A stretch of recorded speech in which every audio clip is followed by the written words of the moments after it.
Hi అందరికీ నమస్కారం. ఈరోజు చాలా మంది అడుగుతున్నటువంటి లేదా చాలా మందికి ఎక్కువ సార్లు ఇబ్బంది పెట్టేటువంటి ఒక ప్రశ్న.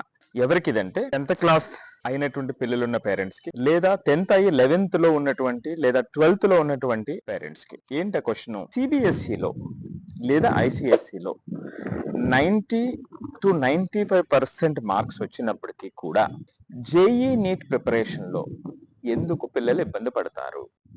దురదృష్టం ఏమిటంటే చాలా మంది వీళ్ళకి మ్యాథమెటిక్స్ స్కిల్స్ లేవని, సైన్స్ అప్రోచ్ లేదని, వీళ్ళు ఇంతే అని ముద్ర వేసేస్తారు. అనేక వేల మందిని జర్నీస్ ని దగ్గరుండి చూసినటువంటి వ్యక్తిగా అది నిజమా కాదా, నిజంగా ఏమిటి కారణాలు, ఒకవేళ అలా వెనకబడుతుంటే ఎటువంటి జాగ్రత్తలు తీసుకోవాలి, ఎటువంటి సపోర్ట్ వాళ్ళకి ఇవ్వాలి అనేటువంటి దాన్ని చూద్దాం. ఇందులో కొన్ని ప్రాబ్లమ్స్ ఉంటాయి. ఏమిటా ప్రాబ్లమ్స్ అంటే, మొదటి ప్రాబ్లము సిలబస్ ఓరియంటేషన్ అప్రోచ్. అంటే సిబిఎస్ఈలో కానీ ఐసిఎస్ఈలో కానీ ఆ సిలబస్ ఓరియంటేషన్ ఎట్లా ఉంటుంది, జేఈకి దానికి వచ్చినటువంటి డిఫరెన్స్ ఎందుకు వస్తుంది, ఎందుకు ఇబ్బంది పడతారు అనేది ఫస్ట్ పాయింట్. రెండవది మ్యాథమెటిక్స్ డెప్త్ డిఫరెన్స్, మ్యాథ్స్ లో పర్టికులర్లీ ఉన్నటువంటి డిఫరెన్స్. మూడవది టైం స్పీడ్ ట్రైనింగ్ ఎక్స్పీరియన్స్. నాలుగవది సైకలాజికల్ డిఫరెన్స్. ఇప్పుడు ఏంటి, వీటిని జాగ్రత్తగా చూసే ప్రయత్నం చేద్దాం. నేను మొట్టమొదటిగా సబ్జెక్ట్ ఓరియంటేషన్ అనేటువంటిది, ఈ సబ్జెక్ట్ ఓరియంటేషన్ ప్రాబ్లం ఏమిటి అంటే, సిబిఎస్ఈలో ఎన్సిఆర్టి లైన్ టు లైన్ అంటే 95% వచ్చినటువంటి పిల్లలు లైన్ టు లైన్ చదివిన వాళ్ళు ఉంటారు. రిపీటెడ్ క్వశ్చన్ ప్యాటర్న్స్ ని ఐడెంటిఫై చేసి ఎగ్జామ్ లో బాగా ప్రజెంట్ చేసిన వాళ్ళు ఉంటారు. లేదా ఆ డెరివేషన్, స్మాల్ డెరివేషన్స్ ని కొంతమంది మెమరైజ్ చేసినప్పటికీ మార్క్స్ మంచిగా వస్తాయి. అదే ఐసిఎస్ఐకి వచ్చేటప్పటికి డీటెయిల్డ్ డిస్క్రిప్టివ్ ఆన్సర్స్, అంటే ఆన్సర్స్ ని చాలా ఎలాబరేట్ గా డీటెయిల్డ్ గా రాస్తారు. లాంగ్వేజ్ రిచ్ ఎక్స్ప్లెనేషన్ ఉంటుంది ఆ ప్రిపరేషన్ లో. అందుకే ఐసిఎస్ఈ మంచిగా చదివేటువంటి పిల్లల పేపర్ చూస్తే ఏ సబ్జెక్ట్ అయినా సరే వాళ్ళు ఎక్స్ప్రెస్ చేసేటువంటి తీరు నిజంగా అద్భుతంగా ఉంటుంది. అంతేకాకుండా బ్రాడ్ సబ్జెక్ట్ ఎక్స్పోజర్ వస్తుంది వాళ్ళకి. ఉదాహరణకి సైన్సే తీసుకుంటే 3 పేపర్లు రాస్తారు, ఫిజిక్స్, కెమిస్ట్రీ, బయాలజీ, ఒక్కొక్కటి 100 మార్కులకి. ఇంగ్లీష్ చూస్తే ఇంగ్లీష్ మళ్ళీ 2 పేపర్లు ఉంటాయి, జనరల్ ఒకటి, లిటరేచర్ ఒకటి. సో ఈ విధంగా బ్రాడ్ సబ్జెక్ట్ ఎక్స్పోజర్ ఉంటుంది. మరి ఇన్ని ఉన్నాయి కదండి, మరి జేఈలో ఎందుకు చెప్తా. రెండో పాయింట్ నేను చెప్పినటువంటిది మ్యాథమెటిక్స్ డెప్త్ డిఫరెన్స్.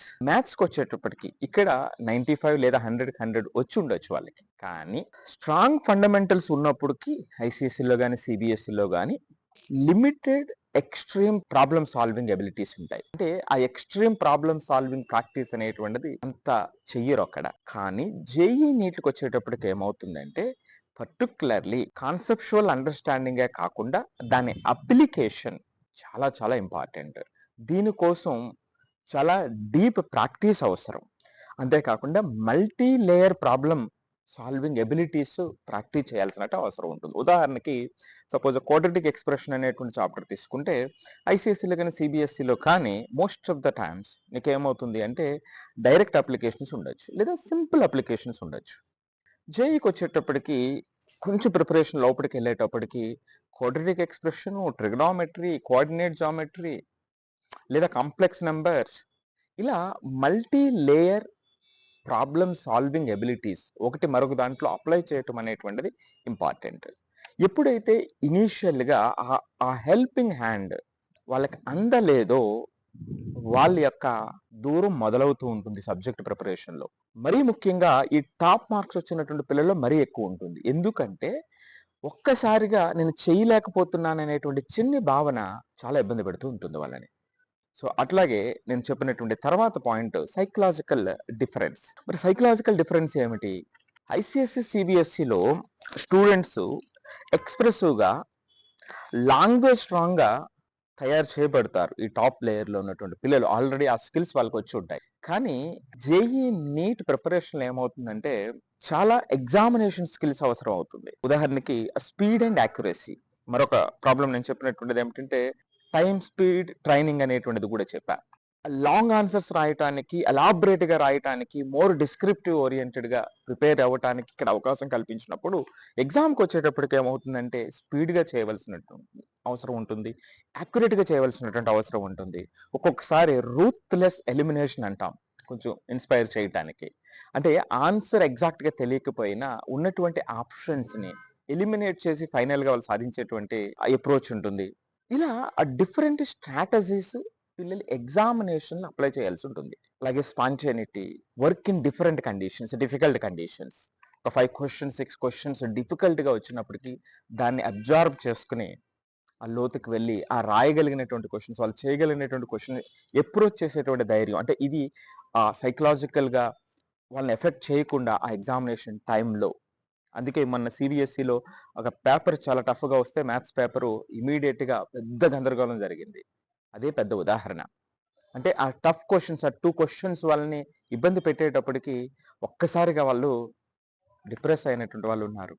కొలాప్స్ అయినటువంటి వాళ్ళున్నారు. ఎగ్జామ్ రాసొచ్చి చాలా బాధపడినటువంటి వాళ్ళున్నారు. ఇదొక బెస్ట్ క్లాసిక్ ఎగ్జాంపుల్. సో, ఇవి సమస్యల వల్ల, వీటి వల్ల జేఈఈ నీట్ ప్రిపరేషన్‌లో అక్కడ మంచి మార్క్స్ వచ్చినా బోర్డ్‌లో ఇబ్బంది పడటానికి అవకాశం ఉన్నటువంటి సమస్యలివి.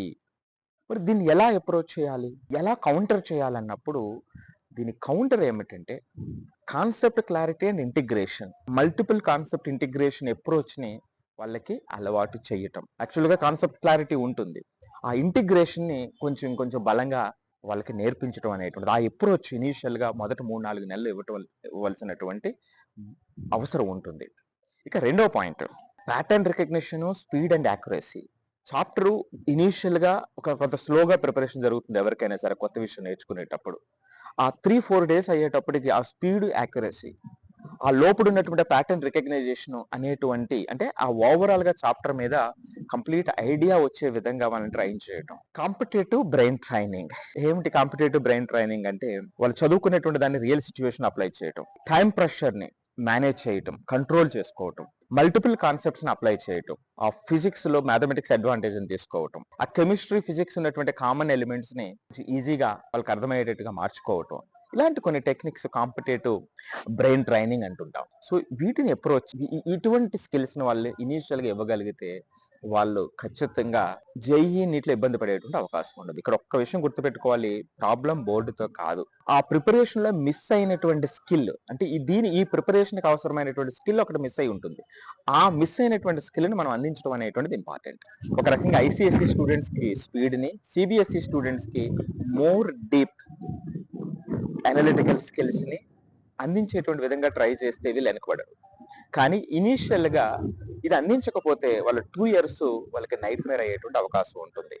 సో కాబట్టి మీ పిల్లలు 10th క్లాస్ లో ఉన్నా, మీ పిల్లలు 10th క్లాస్ లో నుంచి 11th కి వెళ్తున్నా, లేదా 11th 12th లో ఉన్న ఈ ఇబ్బందులు ఎదుర్కొంటున్నట్లయితే దీనికి ఆ రిక్వైర్డ్ స్కిల్స్ అందించడం కోసం, అవేర్నెస్ తీసుకురావటం కోసం, ఆ సెల్ఫ్ రిలయన్స్ తీసుకురావటం కోసం మన ఇన్నో మెంటర్షిప్ అనేటువంటి ఒక ఆన్లైన్ లేదా ఆఫ్లైన్ ప్రోగ్రామ్ అనేటువంటిది మనం ఆఫర్ చేస్తూ ఉంటాం. సో దీనివల్ల ఏమవుతుందంటే వాళ్ళ జర్నీని వాళ్ళకి కరెక్ట్ చేసుకోవడానికి అవకాశం ఉంటుంది, వాళ్ళు స్ట్రెంగ్తన్ అవడానికి అవకాశం ఉంటుంది. ఇది ఆ విద్యార్థులందరికీ కూడా ఒక వరం లాంటిది. మీ పిల్లలకి అవసరమైతే వెంటనే కింద ఉన్నటువంటి ఫోన్ నెంబర్ని సంప్రదించండి. Thank you for watching.